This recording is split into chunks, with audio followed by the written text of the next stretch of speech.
નમસ્કાર દર્શક મિત્રો, દિલોક સત્તા શોમાં આપણું સ્વાગત છે। 2026નું આગમન થઈ ગયું છે અને દુનિયાના મોટા ભાગે આજે એક જ વાત કરી રહ્યા છે, નવું વર્ષ, નવી આશા, નવી શરૂઆત।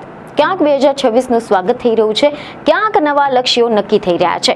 પરંતુ દર્શક મિત્રો, આ ધરતી પર એક એવી પણ પ્રજા છે કે જેઓ આ ક્ષણે 2026માં નથી, એ લોકો 2976માં જીવતા હોવાનો ઉત્સવ ઉજવી રહ્યા છે। જી હા, દુનિયાના એક વિશાળ પ્રદેશમાં આજે ઘડિયાળો નહીં, કેલેન્ડર જ અલગ બોલી રહ્યા છે કે જ્યાં લોકો 2026માં નહીં 2976માં જીવી રહ્યા છે। આ કોઈ કલ્પના નથી, આ કોઈ સાયન્સ ફિક્શન ફિલ્મની કહાની નથી, આ છે એક જીવતી ધબકતી હકીકત। આ વાત છે ઉત્તર આફ્રિકાના અમેઝિંગ લોકોની। ઉત્તર આફ્રિકાના વિશાળ પ્રદેશમાં વસતા અમેઝિંગ લોકો આ દિવસમાં પોતાના નવા વર્ષ એટલે કે યેન્નેરની ઉજવણી કરી રહ્યા છે અને આખા જ અલ્જેરિયા, મોરોક્કો, ટ્યુનિશિયા અને લિબિયાના ગામડાઓ અને નગરોમાં આ દિવસોમાં એક જ અવાજ ગુંજી રહ્યો છે, અસેગાસ અમેગાસ, અર્થાત નવા વર્ષની શુભકામનાઓ। આ નવું વર્ષ કહેવાય છે યેન્નેર, અને યેન્નેર એ માત્ર તારીખ નથી, એ માત્ર કેલેન્ડર બદલાવ નથી, આ યેન્નેર છે ઓળખ, ઇતિહાસ, આત્મગૌરવની ઘોષણા। હવે અહીંયા ઘણા લોકોને પ્રશ્ન થશે કે શું આ લોકો કોઈ ટાઈમ ટ્રાવેલ કરીને ભવિષ્યમાં પહોંચી ગયા છે? તો આનો જવાબ છે ના, પરંતુ મીડિયામાંથી એવા અહેવાલો સામે આવ્યા છે કે આ લોકો જે કેલેન્ડરને અનુસરે છે તે બાકીના જે વિશ્વથી લગભગ 1000 વર્ષ જૂનું છે। અમેઝિંગ કેલેન્ડરની શરૂઆત થાય છે ઈસવીસન પૂર્વે 950થી, એ વર્ષ કે જ્યારે રાજા શેશોંગ પ્રથમ ઇજિપ્તની ગાદીએ બિરાજમાન થયા હતા। શેશોંગ અમેઝિંગ મૂળના શાસક હતા અને તેમને રાજ્યાભિષેક અમેઝિંગ ઇતિહાસમાં સત્તા, સ્વતંત્રતા અને રાજકીય ગૌરવનું પ્રતીક માનવામાં આવે છે। એટલે કે ઈસવીસન 2026 + 950 એટલે કે 2976। આ જ કારણ છે કે આ લોકો આજે ગર્વથી કહે છે કે અમે 2976માં છીએ। આમ તો અમેઝિંગ નવા વર્ષને કહેવાય છે યેન્નેર, અને યેન્નેર સામાન્ય રીતે 12 થી 14 જાન્યુઆરીની વચ્ચે આવે છે, પરંતુ તેની ચોક્કસ તારીખ દરેક પ્રદેશમાં એક સરખી નથી હોતી, કારણ કે આ તહેવાર એ ગ્રેગોરિયન કેલેન્ડરથી નહીં પરંતુ પ્રકૃતિ, ખેતીના ચક્ર સાથે જોડાયેલો છે કે જ્યાં ખેતી વહેલી શરૂ થાય ત્યાં યેન્નેર વહેલો આવે, જ્યાં શિયાળો લાંબો રહે ત્યાં યેન્નેર થોડો મોડો આવે, અને યેન્નેર એટલે જમીનનો શ્વાસ, બીજની આશા અને જીવનની નવી શરૂઆત।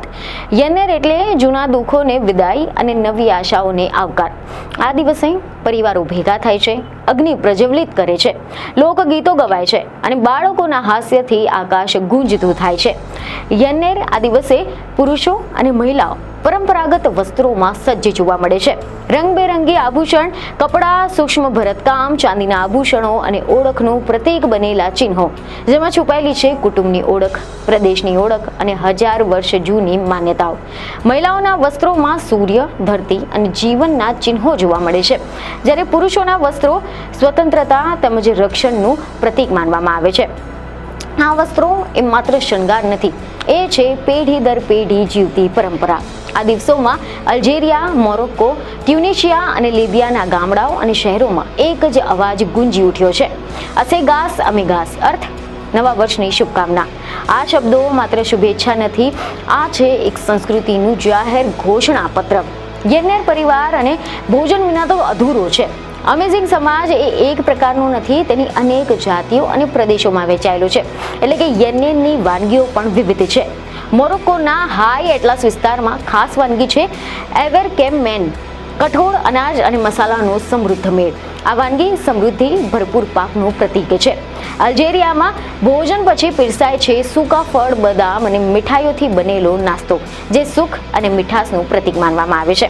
કેટલાક વિસ્તારોમાં એક વાનગીમાં ખજૂર, બીજ કે પછી નટ છુપાવવામાં આવે છે, અને જેને આ મળે તેને આખા વર્ષ માટે ભાગ્યશાળી માનવામાં આવે છે। યેન્નેર માત્ર ઘરની દિવાલોમાં સીમિત નથી, આ દિવસે આખા ગામ બહાર આવે છે, શેરીઓમાં શોભાયાત્રા નીકળે છે, લોકનૃત્ય, ઢોલ, તબલા અને વાંસળીનું સંગીત અને કાર્નિવલ જેવો માહોલ સર્જાય છે।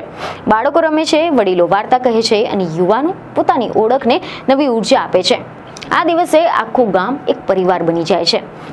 જો કે અમેઝિંગ શબ્દનો જે અર્થ થાય છે મુક્ત, સ્વતંત્ર અથવા માનનીય લોકો. આ લોકો નોંધાયેલા ઇતિહાસના આરંભથી ઉત્તર આફ્રિકાના મૂળના નિવાસી છે. અહેવાલો અનુસાર રોમન, ગ્રીક, અરબ અને યુરોપિયનના શાસનો આ ધરતી પર આવ્યા અને ગયા, પરંતુ અમેઝિગ લોકો અહીં જ રહ્યા. સત્તાવાર આંકડા નથી, પરંતુ અંદાજ એવો છે કે સમગ્ર ઉત્તર આફ્રિકામાં અમેઝિગ લોકોની સંખ્યા લાખોમાં છે. મોરોક્કોમાં તો આશરે 40% વસ્તી અમેઝિગ છે. અલ્જેરિયા અને લિબિયામાં પણ તેમની સંખ્યા વિશાળ છે. 7મી સદીમાં આરબ શાસન અને અરબી ભાષા આની સાથે જે ઇસ્લામ ઉત્તર આફ્રિકામાં આવ્યા હતા, ત્યારે કેટલાક મીડિયા અહેવાલ અનુસાર સમય જતાં અરબી ભાષા અને સંસ્કૃતિને સત્તાવાર પ્રાધાન્ય મળ્યું. અમેઝિગ ભાષા તામાઝાઇટ અને સંસ્કૃતિને પાછળ ધકેલવામાં આવી. લિબિયામાં કર્નલ મુઅમ્મર ગદ્દાફી આ સમયમાં તામાઝાઇટ પર પ્રતિબંધ હતો. શાળાઓમાં ભણાવી શકતા ન હતા. માતા પિતા પોતાના બાળકોને અમેઝિગ નામ ન આપી શકતા હતા.